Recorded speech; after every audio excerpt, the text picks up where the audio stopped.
அர்ஜுன் என்ற ஒரு சிறுவன் இருந்தான். அவனுக்கு இட்லி என்னால் மிகவும் பிடிக்கும். ஆனால் அவனிடம் ஒரு கெட்ட பழக்கம் இருந்தது. எதையும் யாருடனும் பகிர்ந்து கொள்ள மாட்டான். எல்லாம் எனக்கே வேண்டும் என்ற பேராசை அவனிடம் அதிகம் இருந்தது. ஒரு நாள் அர்ஜுன் பூங்காவில் விளையாடிக் கொண்டிருந்த போது ஒரு வயதான பாட்டியை பார்த்தான். அந்த பாட்டி மிகவும் பசியோடு தெரிந்தாரு. அர்ஜுன் கையில் ஒரு பெரிய டீபன் பாக்ஸ் இருந்தது. பாட்டி கேட்டாரு, தம்பி எனக்கு பசிக்குது, ஒரு இட்லி கொடுப்பியா? அர்ஜுன் தர மறுத்து விட்டான். முடியாது பாட்டி, இது எல்லாம் எனக்குத்தான் என்று சொல்லிவிட்டு ஓடினான். அப்போது அந்த பாட்டி அவர் உண்மையில் ஒரு தேவதை. அவனுக்கு ஒரு பாடம் புகட்ட நினைத்தார்.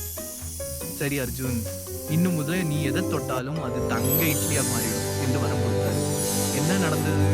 அர்ஜுனுக்கு ஒரே சந்தோஷம். முதலில் தனது மிதிவண்டியை தொட்டான். அது அப்படியே ஒரு பெரிய தங்க இட்லியாக மாறியது. வீட்டுக்கு ஓடி போய் தன் பொம்மைகளை தொட்டான். அவையும் தங்க இட்லிகளாக மாறின. நான் தான் உலகிலேயே பெரிய செல்வந்தன் என்று குதித்தான். ஆனால் கொஞ்ச நேரத்தில் அவனுக்கு பசி எடுத்தது. ஒரு ஆப்பிளை எடுக்க போனான். அவன் கைப்பட்டதும் அது தங்க இட்லியாக மாறியது. அதை அவனால் கடிக்க முடியவில்லை. என்னால் அது தங்கம். கடைசியாக அழுது கொண்டே தன் அம்மாவை கட்டி அணைக்க ஓடினான். அவன் அம்மா மீது கைப்பட்டால் அவரும் இட்லியாக மாறிவிடுவார் என்று பயந்து பாதியிலே நின்றான். அர்ஜுன் தன் தவற்றை உணர்ந்தான்.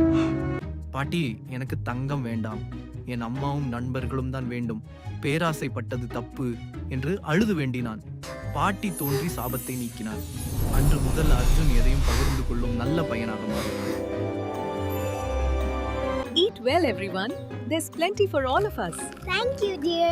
You are so kind. Yum, this is delicious.